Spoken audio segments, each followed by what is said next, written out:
খাদিজা বললেন, হে আমার স্বামী আবুল কাসেম।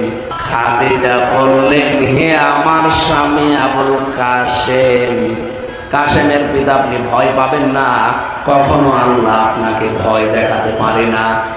কারণ হিসাবে তিনি যেগুলো বলেছিলেন, ইন্নাকা লা তাসিলুর রাহিমা, আপনি তো রক্তের সম্পর্কগুলো ঠিক রাখেন, আপনি ভয় পান কেন?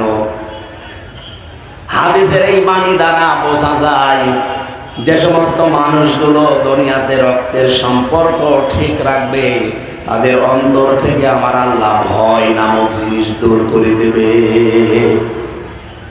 আমরা এটা পারি না। 100 জনের 98টা স্বামী আমরা এই হাদিসের অংশটুকু মানতে পারছি না। কারণ আমি হিসাব করে দেখেছি, কারণটা আমাদের স্ত্রী।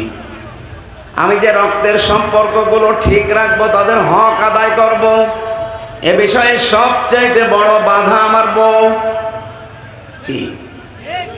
আপনি দেখবেন আমার মন চাই, আমার প্রাণও চাই যে আমি হক আদায় করি, রক্তের সম্পর্কগুলো অটুট করি, ঠিক রাখি। কিন্তু মাঝখানে বাধা হয়ে দাঁড়ায় অধিকাংশ পরিবারে স্ত্রী। এরকম স্ত্রী নেই দেশে?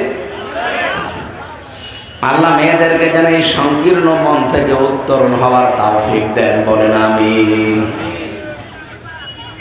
হযরতে খাদিজা ওই সময় বলেছিলেন, হে মুহাম্মদ আবুল কাসেম, আপনি রক্তের সম্পর্কগুলো ঠিক রাখেন, এই জন্য আপনার কোনো ভয় নেই।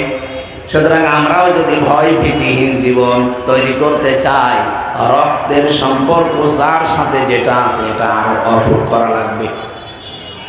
আমার কথা বুঝতেছেন আপনারা? যার সাথে যে রক্তের সম্পর্ক আছে, আপনার চাচার সাথে, আপনার ফুফুর সাথে, এরপর আপনার মা বাবার সাথে, আপনার বোনের সাথে, যাদের সাথে এই সম্পর্কগুলো বেশি আছে, এগুলো আরো মজবুত করা লাগবে। আর এ বিষয়ে আমরা সাহায্যকারী হিসাবে আমাদের স্ত্রীকে পেতে চাই, কারণ এদের ছাড়া সম্ভব না। এরা যত পিস্টান দেবে, এদের মন যত ছোট হবে, আপনি তত কঠিন অবস্থায় পড়বেন এই জায়গাতে। আজ হাজারো পরিবারের স্বামী তার বোনের হক ঠিক মতো দিতে পারে না, আদায় করতে পারে না।